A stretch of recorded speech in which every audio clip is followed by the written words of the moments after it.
स्वागत है आपका मेरे चैनल ITI ज्ञान पर। मैं विनोद राठौर आज इल्यूमिनेशन का पार्ट 5 लेके आया हूँ। इसमें आपको गैस डिस्चार्ज लैंप यानी गैस डिस्चार्ज लैंप की कार्य प्रणाली, संरचना और ये कितने टाइप के होते हैं यह बताऊँगा। तो आपका गैस डिस्चार्ज लैंप का सबसे पहले कार्य सिद्धांत आप समझिए कैसे ये काम करता है। इस प्रकार के लैंप में निष्क्रिय गैस के साथ साथ सोडियम अथवा मरकरी की वाष्प भरी जाती है। लैंपों में 2 इलेक्ट्रोड या 2 से ज़्यादा इलेक्ट्रोड हो सकते हैं और उनके मध्य उच्च विभवांतर प्रदान करके वाष्प को आयनीकृत यानी आयनाइज कर देते हैं, अर्थात वाष्प के परमाणु इलेक्ट्रॉन छोड़ने लगते हैं और डिस्चार्ज हो जाते हैं। वे मुक्त इलेक्ट्रॉन तीव्र गति से अन्य जो गैस परमाणु या वाष्प हैं उनसे टकराते हैं, और क्योंकि वो धन दिशा की तरफ जाने लगेंगे, धन इलेक्ट्रोड की तरफ, क्योंकि ऋण धन की तरफ जाएगा। अपोजिट जो चार्जेज होते हैं, अपोजिट जो आवेश होते हैं, वो एक दूसरे को क्या करते हैं, एक दूसरे को आकर्षित करते हैं। इसलिए जो इलेक्ट्रॉन होता है वो आपका धन इलेक्ट्रोड की तरफ जाएगा, क्योंकि धन इलेक्ट्रोड रहेगा, उसके बाद पोलरिटी उसकी धनात्मक होगी और जो इलेक्ट्रॉन की पोलरिटी है वो ऋणात्मक होती है। तो वो क्या करते हैं, अन्य वाष्प या गैस परमाणुओं से टकराते हैं और जिससे वहाँ पर क्या होता है, प्रकाश उत्पन्न होता है। इसलिए इस प्रकार के लैंपों को हम गैस डिस्चार्ज लैंप कहते हैं। इनमें प्रकाश का रंग निष्क्रिय गैस तथा वाष्प पर निर्भर करता है, यानी हम कौन सी निष्क्रिय गैस भरेंगे और किसकी हम वाष्प भरेंगे, सोडियम की भरेंगे कि मरकरी की भरेंगे, वह उन पर डिपेंड करता है।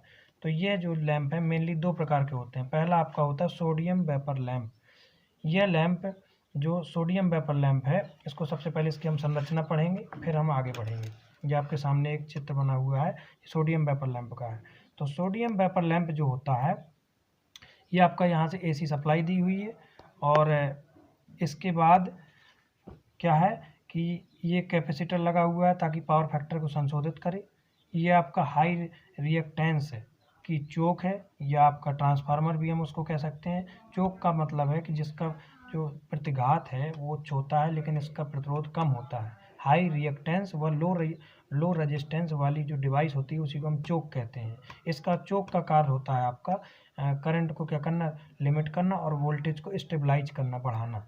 तो ये आपकी कैप है और ये डबल लेयर जो आपका कांच है, डबल लेयर ग्लास है, देख रहे हैं ना। दोनों ग्लासों के मध्य में निर्वात कर दिया गया है, वैक्यूम निर्वात कर दिया गया है। और ये अंदर एक U आकार की एक नली है जिसमें 2 टंगस्टन के आपके फिलामेंट लगे हुए हैं। इनको हम ऑक्साइड कोटेड इलेक्ट्रोड भी कहते हैं, यानी इनमें हम ऑक्साइड की परत चढ़ा देते हैं। ठीक है। इसके बाद इस U आकार की नली में हम क्या करते हैं, आपकी U टाइप नली में सोडियम क्रिस्टल तथा नियोन गैस भर देते हैं। कौन सी गैस भर देते हैं, सोडियम क्रिस्टल तथा नियोन गैस भर देते हैं। अब कार्य प्रणाली इसकी समझिए।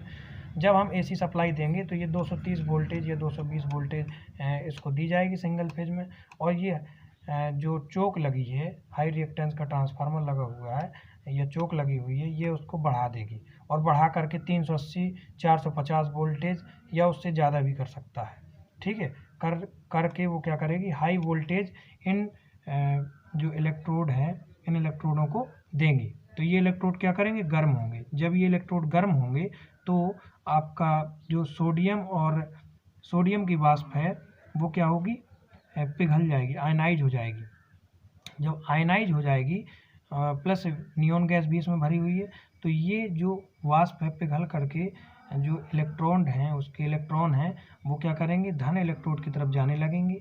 तो इसके बाद वो एक दूसरे से घर्षण करेंगे, एक दूसरी वाष्प से टकराएंगे, जिससे वहाँ पर एक प्रकाश उत्पन्न होगा और यह लैंप कुछ 10 से 15 मिनट बाद अपना पूरा प्रकाश देने लगेगा। तो सबसे पहले इसकी विशेषताएं पढ़ेंगे।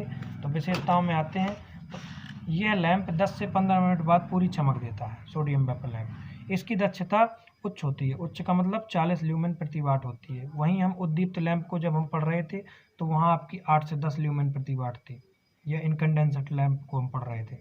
सप्लाई में बाधा पड़ने के कारण यह लैंप 3 से 5 मिनट बाद फिर स्टार्ट होगा, यानी अगर किसी कारण अगर हमारा सप्लाई कट हो गई तो इसके बाद 3 से 5 मिनट लगेगा, क्योंकि उस समय ये कुछ गर्म रहता है ना थोड़ा सा, इसलिए। तो इसकी औसत आयु 3000 घंटे होती है। विसर्जन को स्थिर रखने के लिए इस लैंप की श्रेणी में एक चोक का प्रयोग किया जाता है। ठीक है, ये करंट को भी लिमिट करती है। इसका प्रयोग स्ट्रीट लाइट में किया जाता है, जहाँ पर चौराहों में इसको हमेशा क्षैतिज दिशा में रखा जाता है, क्योंकि अगर हम इसको